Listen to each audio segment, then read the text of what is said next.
dodamies ceļā uz Spāniju. Pirmā pietura – viesnīca pie Rīgas lidostas. Un tad tālāk dosimies ar lidmašīnu uz Vīni, kur dažas stundas vajadzēs pagaidīt nākamo.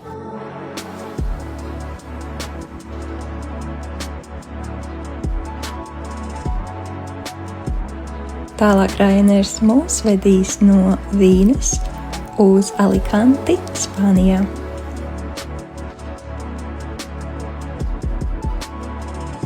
Un tālāk izbrauciens uz Alicantes centru.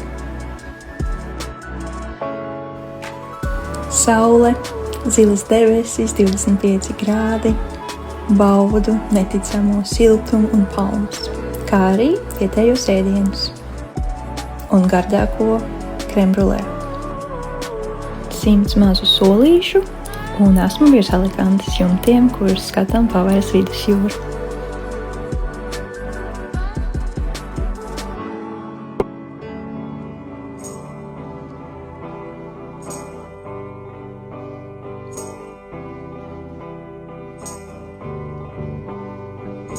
Un tad jau pienācis laiks īsam braucienam uz Kalpi.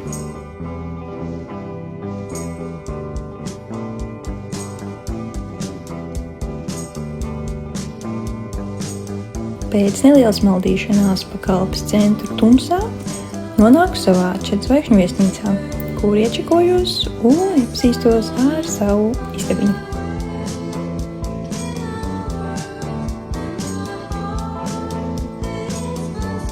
Nākamajā dienā var doties uz pilsētiņu, iepazīties ar Kalpi. Kalpe ir slavena ar klinti, Peñal del Fat un garajām promenādēm. Protams, lielākā daļa šodienu Spānijā es pavadu šādi. Iepazīstos ar jauniem draugiem no visas Eiropas un dzirdam ļoti daudz vērtīgu semināru par evanģelizāciju Eiropā, kā arī kopīgi slavējam un iepazīstamies. Un te arī ar draugiem varējām doties uzkāpt šajā klintī.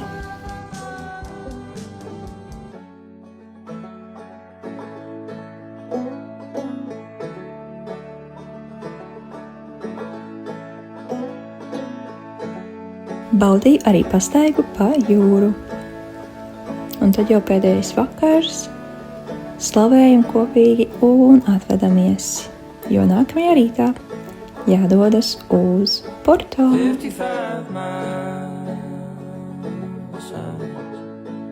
Iekārtojos savā mīlīgajā Airbnb un dodos izpētīt pilsētu.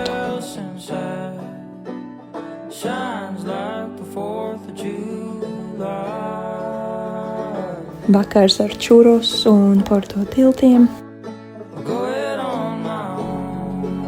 kā arī nākamajā rītā kafija.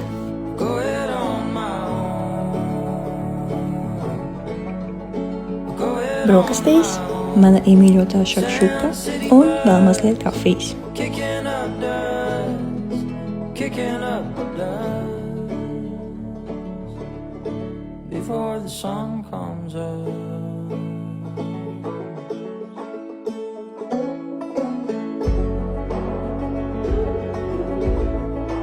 Pilsēta ir dzīva, pilna garšu, smaržu un skaņu, kā arī piedāvājumu izbraukt ar kuģīti pa slaveno Doro upi.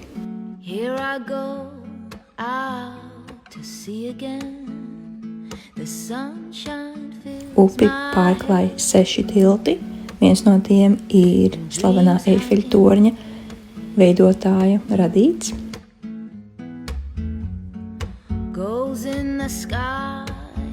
Un izbraucu ar bānīti pāri visai pilsētai.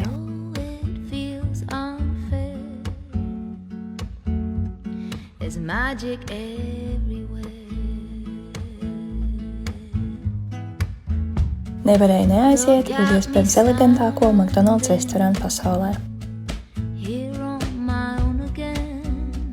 Turpinu izpētīt pilsētu.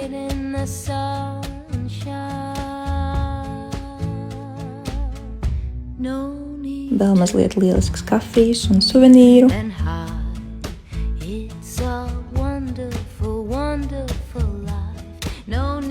Brīnišķīgi mākslas un vēstures artefakti, kā arī skati.